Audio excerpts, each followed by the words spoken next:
ಹೊರಗೆ ಬಾ, ನಿನ್ನ ಹತ್ರ ಮಾತಾಡಬೇಕು.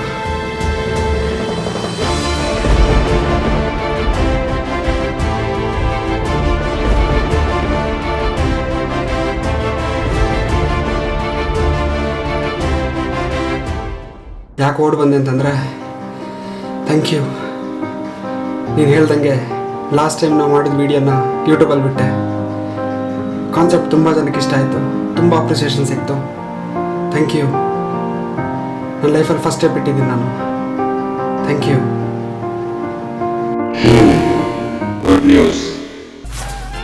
ಒಂದು ನಿಮಿಷ.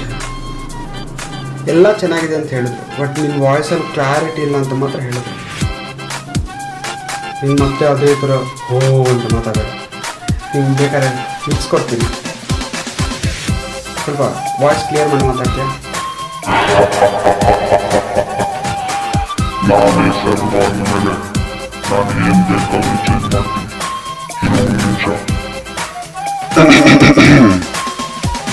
ಇವಾಗ ಓಕೆನಾ?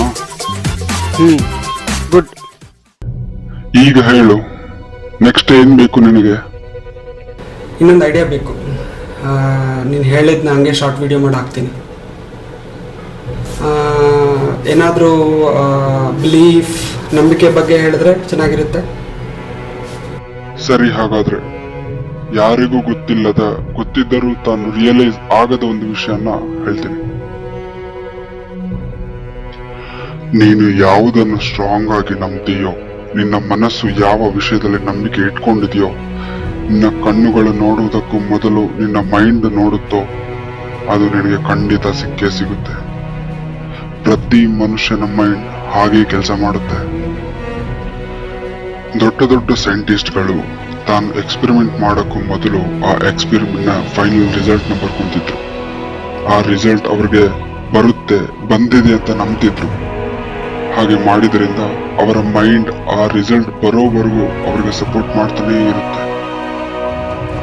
ಹಲವು ದಾರಿಗಳನ್ನು ತೋರಿಸ್ತಾನೆ ಇರುತ್ತೆ, ಡಿಫ್ರೆಂಟ್ ಐಡಿಯಾಸ್ನ ಕೊಡ್ತಾ ಇರುತ್ತೆ. ಹಾಗೆ ಕೊನೆಗೆ ಅವರು ಎಕ್ಸ್ಪೆರಿಮೆಂಟ್ ಮಾಡುವ ಮೊದಲೇ ಬರೆದಿದ್ದ ರಿಸಲ್ಟನ್ನು ಅವ್ರಿಗೆ ತಂದುಕೊಡುತ್ತೆ. ಅದಕ್ಕೆ ನಿನ್ನ ಗೋಲ್ಸ್ ಅನ್ನ ನೀನು ಏನ್ ಮಾಡಬೇಕು ಅನ್ಕೊಂಡಿದ್ಯಾ, ಏನ್ ಆಗ್ಬೇಕು ಅಂತ ಅನ್ಕೊಂಡಿದ್ಯಾ, ಅದನ್ನ ಫಸ್ಟ್ ಬರಿ. ಅದು ಖಂಡಿತ ನಿನ್ನ ಲೈಫಲ್ಲಿ ಆಗತ್ತೆ ಅಂತ ನಂಬು. ಮಿಕ್ಕಿದ್ದು ನನಗೆ ಬಿಡು, ನಾನು ನೋಡ್ಕೊತೀನಿ. ನಿನಗೆ ಅದು ಸಿಗೋವರೆಗೂ ನಾನು ನಿನ್ನ ಜೊತೆ ಇರ್ತೀನಿ, ನಿನ್ನ ಜೊತೆ ಕೆಲಸ ಮಾಡ್ತಾನೆ ಇರ್ತೀನಿ. ಯಾಕಂದ್ರೆ ನಾನಿರೋದು ನಿನಗಾಗಿ, ನೀನು ಕೇಳಿದನ್ನ ಕೊಡೋದಕ್ಕಾಗಿ. ನಿನ್ನ ಜೀವನ ನಿನ್ನದು.